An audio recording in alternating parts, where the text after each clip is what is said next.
बिस्मिल्लाहिर्रहमानिर्रहीम। अस्सलाम वालेकुम।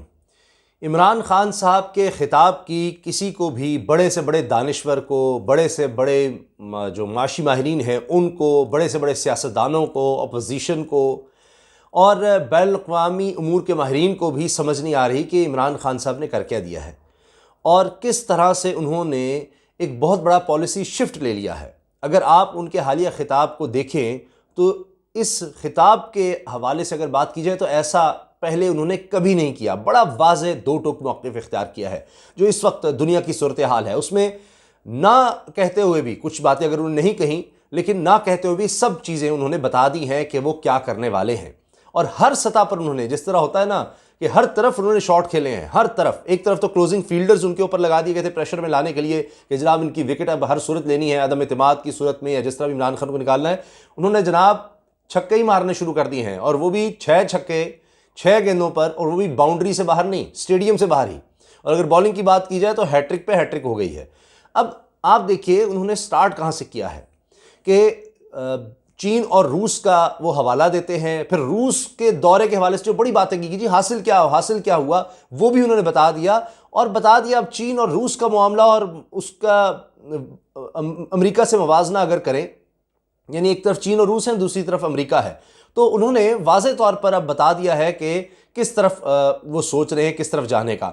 और इस खिताब से पहले army chief general Qamar Javed Bajwa से मुलाकात बहुत मानी खेज है कि शायद ऐसा लग रहा है कि उन्होंने एस्टैब्लिशमेंट को भी इस हवाले से कॉन्फ्रेंस में लिया है कि हम अब इतना बड़ा ऐलान करने जा रहे हैं और अपनी खारजा पॉलिसी में एक शिफ्ट लेने जा रहे हैं, तो क्या ये दुरुस्त है? लग तो रहा था कि कुछ अरसे से इस तरफ बातचीत हो रही है। और इमरान खान साहब ने कहा है कि मैंने 2 दौरे किए हैं, एक के बाद एक, वो चीन और रूस का दौरा है।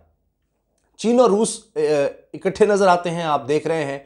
और अगर देखा जाए तो अमेरिका इन दोनों के शदीद खिलाफ है और इकट्ठा कर रहा है अपने इत्तेहादियों को दोनों के खिलाफ। तो कहीं क्वाड बनाता है, कहीं कुछ बनाता है, तो अब तो बड़ी वाज़ेह लकीर खिंचती चली जा रही है। अब देखेंगे इमरान खान साहब ने कहा कि मेरे वालिदैन एक बरसगीर में जिस तरह से एक दौर था बरतानिया का, तो वो उस बरतानवी राज में पैदा हुए, और लेकिन मैं आज़ाद पाकिस्तान में पैदा हुआ।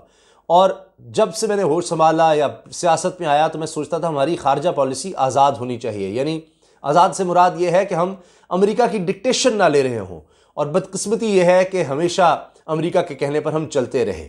और फिर उन्होंने जज्बात में आकर ये बात भी कही कि देखें रूस के साथ क्या हुआ, कि अब जितने रूस के अमीर तीन लोग हैं उनके असासे बरतानिया, अमेरिका, दीगर ममालिक में मुंजमद कर दिए गए, बंद कर दिए गए हैं। तो ऐसे ही देखें ना कि अगर वो अमीर तरीन लोग रूस के बरसर इक़्तिदार होंगे तो वो कभी क्या अमेरिका, बरतानिया उनके खिलाफ कोई कदम उठाएंगे? इसलिए इमरान खान साहब ने कहा कि कभी भी खारजा पॉलिसी आज़ाद नहीं हो सकती जब यहाँ के हुक्मरानों के सारे एसेट्स, दौलत, बैंक बैलेंस, जायदादें बाहर होंगी। इमरान खान साहब ने अपील की कि कभी आप पाकिस्तानी अवाम ये सोच ले कि कभी उस शख्स को वोट नहीं देना जिसकी जायदादें और दौलत मुल्क से बाहर होगी, वो कभी आज़ाद पॉलिसी नहीं बना सकता। उसकी मिसाल उन्होंने दी कि जी परवेज़ मुशर्रफ के डिक्टेटरशिप के दौर में 10 ड्रोन हमले होते हैं, और जरदारी दौर में और नवाज शरीफ दौर में 400 ड्रोन हमले होते हैं। तो आप देखिए जमहूरियत के दौर में कितने हमले हुए। और उन्होंने कहा कि हमने अमेरिका का साथ देकर 80,000 जानें दी हैं, 80,000 जानें, $150 अरब का हमने नुकसान किया है। लेकिन इतना नुकसान होने के बावजूद आप देखिए कि एक दुनिया में बदतरीन मिसाल ये बनी कि जी जो आपका इत्तेहादी मुल्क है, नहीं पाकिस्तान अमेरिका का इत्तेहादी था, तो उसी पर ड्रोन हमले हो रहे हैं, उसी पर अटैक्स हो रहे हैं, और किसी में जुर्रत नहीं हुई कि इनको कंडेम कर सके। तो ये उन्होंने सारी सूरत हाल बताई। अब आ जाते हैं कि इसके साथ बड़ी वाज़ेह बात उन्होंने कही कि मैंने चीन और रूस के दौरे किए, दुनिया में बड़ी तेज़ी से तब्दीली आ रही है, और मेरे इन दौरों के हवाले से आने वाले वक्त में आपको पता लग जाएगा कि क्या कुछ मिला है। बहरहाल उन्होंने ये ज़रूर बता दिया कि हमें तवानाई की कमी का सामना है, और रूस 30% दुनिया की गैस रखता है। दुनिया में सबसे ज़्यादा गैस के ज़खायर रूस में हैं, तेल के हवाले से भी बड़े ज़खायर हैं। यूरोप को 40% तवानाई तो रूस फराहम करता है। तो वहाँ से हमने मुआहदे करने हैं रूस से, और उसी लिए मैं गया था, उससे हमारे मुआहदे हो रहे हैं रूस से। अब ये भी खबर आ रही है कि रूस गवादर में भी टर्मिनल लगाने जा रहा है तवानाई के हवाले से, गैस के हवाले से, और पहले गैस पाइपलाइन का तो मामला चल ही रहा है। चीन का उन्होंने कहा कि उस दौरे के असरात भी आपको जल्द नज़र आना शुरू हो जाएंगे। तो अब ये वाज़ेह शिफ्ट है, ये बहुत अहम है। ज़्यादातर लोगों का रुझान तो, या जाहिर है कि एक आम आदमी पाकिस्तान में महंगाई से परेशान था, उसकी तवज्जो तो उन्हीं ऐलानात पर है कि जो एहसास प्रोग्राम के तहत जो वजीफ़ा है उसमें इजाफ़ा कर दिया, नौजवानों के लिए वज़ाइफ में इजाफ़ा कर दिया, इंटर्नशिप का ऐलान कर दिया और बहुत सी चीज़ें। और सबसे बढ़कर जनाब पेट्रोल और बिजली की कीमतें कम कर दी गई, 10 रुपये पेट्रोल और 5 रुपये फ़ी यूनिट बिजली, और इसको अगले बजट तक कहा गया कि नहीं बढ़ाया जाएगा। मईशतदानों को ये समझ नहीं आ रही है कैसे किया जाएगा। शौकत तरीन साहब ने इसका ये जवाब दिया है कि तकरीबन ये 250 से 300 अरब रुपया बनता है, तो मुख्तलिफ जगहों से हम निकाल कर, चाहे वो पब्लिक सेक्टर डेवलपमेंट प्रोग्राम है, तरक्याती प्रोग्राम जो होते हैं वहाँ से निकाल कर लोगों को रिलीफ देने का किया गया है। तो बहरहाल वो अपना एक तरीका बता रहे हैं, लेकिन खारजा पॉलिसी की जो समझ नहीं आ रही कि ये तो इसका मतलब है कि IMF को वाज़े तौर पर आपने खुदाफिज कह दिया है, अमरीकी कैंप को आपने छोड़ दिया है और आप वाज़े तौर पर रूस और चीन के साथ जाकर खड़े हो रहे हैं। अब देखिए, इस वक्त रूस और यूक्रेन का जो मसला है, इसकी एक डायमेंशन अमेरिका और नेटो भी है। अमेरिका और उसके इत्तेहादी वो इस वक्त रूस के खिलाफ हैं, पूरी तरह से वो यूक्रेन का साथ दे रहे हैं, सिर्फ अपनी फ़ौज नहीं भेज रहे, इसके अलावा जितना असलहा हो सकता है, जितना पैसा हो सकता है, डॉलर्स, हर चीज़, और सिफारती सतह पर जिस कदर वो रूस को आइसोलेट कर सकते हैं, तनहा कर सकते हैं, माशी तौर पर धचका पहुंचा सकते हैं, वो सब कर रहे हैं। तो यही पहले होता रहा है। और माजी में क्या होता रहा था कि जब भी रूस के खिलाफ इस तरह से हुआ तो आप देखिए कि पाकिस्तान हमेशा पूरी तरह से, सर्द जंग का दौर आपके सामने, पूरी तरह से अमेरिका के कैंप में चला जाता था और अमेरिका के साथ जाकर खड़ा होता था। अब इमरान खान साहब ने ऐलान कर दिया कि जी हम अमेरिका के साथ तो कतई नहीं जा रहे। अब उन्होंने रूस के बारे में भी कहा कि हमें गंदम की भी जरूरत थी, तो 20 लाख टन गंदम हम ले रहे हैं रूस से। तो ये उन्होंने वाज़ेह इशारे दिए हैं कि अब पाकिस्तान किस तरफ जा रहा है, पाकिस्तान की सोच क्या है। तो यूक्रेन और रूस के जो तनाज़े पर या जंग पर उन्होंने अगर बराह रास्त बात नहीं की, ये ज़रूर कहा, वहाँ पर रूस में मौजूद होते हुए कह चुके हैं कि जंग किसी मसले का हल नहीं होती और सिफारती सतह पर या मुज़ाकरात के ज़रिए मामला को हल करना चाहिए। उन्होंने वहीं पर एलामिया जारी कर दिया था रूस में होते हुए। लेकिन अब इसके बाद भी नज़र आ रहा है कि कम से कम वो अमेरिका के साथ तो नहीं है, नहीं, रूस के खिलाफ किसी भी तरह का कदम उठाने को पाकिस्तान तैयार नहीं है। अगरचे यूक्रेन ये बात बार बार कह रहा है कि पाकिस्तान उसकी मदद करे, पाकिस्तान उसकी मदद करे, लेकिन लग रहा है कि इमरान खान साहब ने फैसला कर लिया कि इस दफ़ा हमने अमेरिका या उसके इत्तेहादियों की तरफ हमने नहीं जाना। और CPEC में जिस तरह से खबर आ गई है कि रूस शामिल होने जा रहा है, तो पाकिस्तान अब उस तरफ देख रहा है।